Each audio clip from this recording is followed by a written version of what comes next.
ሰላም እንዴት አላችሁ? ዴሞሌ ኢንተርቴይንመንት ቤተሰቦች፣ ትላንትና እንግዲህ እጅግ አሳዛኝ ዜና ሰምተን ነበር። በደቡብ አሪ ወረዳ ትምህርት ቤት ላይ ተማሪዎች የጤና መታወክ ገጥሟቸው ነበር። ይህ እንግዲህ የሚያሳዝነው ደግሞ የጤና መታወክ የገጠማቸው ተማሪዎች ቁጥራቸው በጣም ብዙ ነበረ።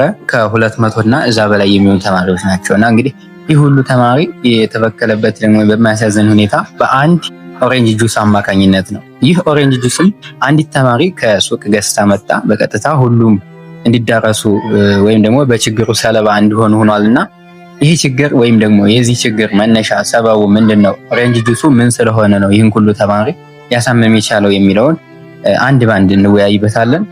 ቀጥታ ወደ ቪዲዮ እንገባለን። በሀገራችን እጅግ አስደንጋጭ መረጃ ተሰምቷል። በአንድ ጁስ ምክንያት 200 ተማሪዎች ሆስፒታል ገብተዋል።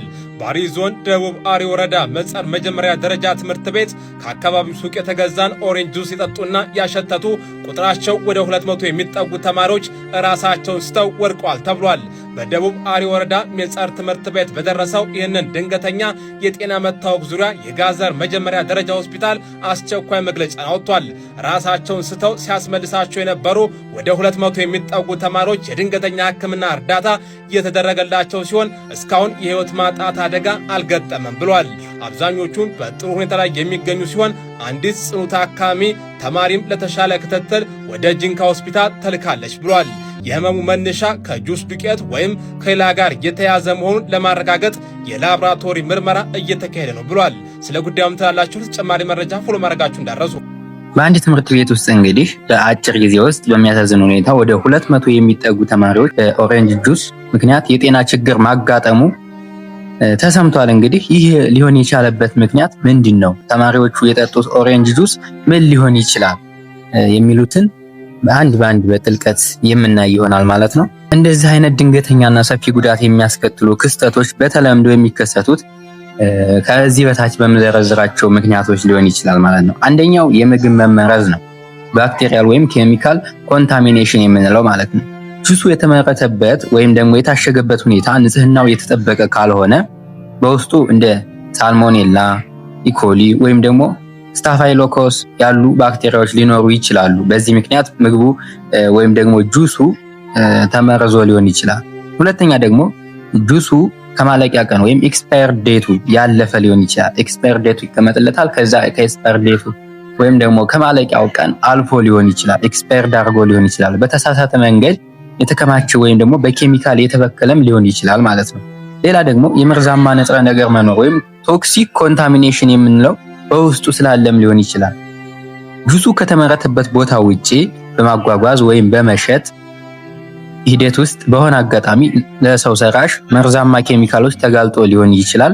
ሌላ አርቲፊሻል ወይም ህገወጥ ንጥረ ነገሮች ሊኖሩት ይችላሉ በውስጡ ማለት ነው። ጁሱ እንግዲህ በሚሸጥበት ሱቅ ውስጥ በአጋጣሚ ወይም ደግሞ ሆን ተብሎም ሊሆን ይችላል፣ አጋጣሚም ሊሆን ይችላል። ከሌላ መርዛማ ንጥረ ነገር ለምሳሌ የጽዳት እቃዎች አሉ፣ እንዲሁም ሌላ መርዝ ሊሆን ይችላል ከነሱ ጋር ተቀላቅሎ ሊሆን ይችላል። በረኪና ሊሆን ይችላል፣ በአጋጣሚ ተቀላቅሎ ሊሆን ይችላል። ይሄ ማለት ነው። የጅምላ ስነልቦና ተጽዕኖም ሊሆን ይችላል። ማስ ሳይኮጄኒክ ኢልነስ የምንለው ምንም እንኳን እንግዲህ ይህ እጅግ በጣም አስከፊና እንዲሁም አልፎ አልፎ የሚከሰት ቢሆንም አንዳንድ ጊዜ ግን አንድ ተማሪ ህመም ሲሰማው ሌሎች ተማሪዎች በጭንቀት ወይም ደግሞ በፍርሃት የተነሳ ተመሳሳይ ምልክቶችን ሊያሳዩ ይችላሉ። ይሁን እንጂ 200 ተማሪዎች በአንድ ጊዜ መውደቃቸው የመመረዝ እድሉን በጣም ከፍ ያደርገዋል። ሁለተኛ ያሸተቱ በሙሉ የደከማቸው ወይም ደግሞ የወደቁት ለምንድን ነው? ያሸተቱ ተማሪዎችን ተዝለፍልፈው ወድቀዋል ወይም ደግሞ እንዲሁ ደክሟቸው ነበር ተብሏል፣ ታመው ነበር ተብሏል። ይህ ሊሆን የቻለው እንግዲህ በጣም ወሳኝ የሆነ ነጥብ ነው። ይህ ነጥብ አንድ ነገር ያሸተቱትም የታመሙ ከሆነ የመጠጡ ይዘት ተለዋዋጭ ወይም ቮላታይል የሆነ መርዛማ ኬሚካል ሊኖረው እንደሚችል ይጠቁማል። ለምሳሌ ጠንካራ ኬሚካል ወይንም ጋዝ አለ። እሱ ውስጥ ጁስ ውስጥ የተደባለቀው ነገር ጠንካራ ኬሚካል ወይም ጋዝ ሊሆን ይችላል። ጁስ ውስጥ የተደባለቀው ነገር መተንፈሻ አካልን የሚያሳምም ወይም በቀጥታ ወደ ስርዓተ ምግብ ነርቬስ ሲስተም ውስጥ ገብቶ ንቃተ ህሊናን የሚያሳጣ ጠንካራ መርዝ ሊሆን ይችላል። የመተንፈሻ አካል መዘጋት ሊሆን ይችላል።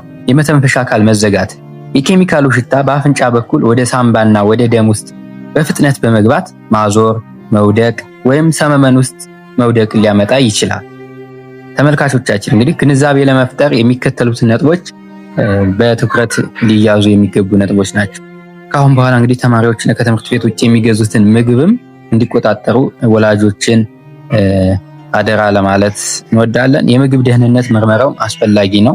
እንደዚህ አይነት ክስተት ሲያጋጥም ወዲያውኑ የጁሱ ናሙና ሳምፕል ተወስዶ መጣራት ያለበት ሁኔታ ነው። ይህም እየተደረገ ነው። እስካሁን እንግዲህ የከፋ ወይም ደግሞ ለሞት የሚዳርግ ባያስከትልም ያው ብዙ ተማሪዎች ታመው ሆስፒታል እንደገቡ ሰምተናል ማለት ነው። እንግዲህ ጨርሶ ይማራቸው ነው የምንለው። በዛሬ የነበረን ይህን ይመስል ነበር። ለዚህ ቻናል አዲስ ሆናችሁ ሰብስክራይብ በማድረግ ቤተሰብ እንድትሆኑ አሳስባችኋለሁ። በቀጣይ እስከምንገናኝ ድረስ ቸር ሰንብቱ።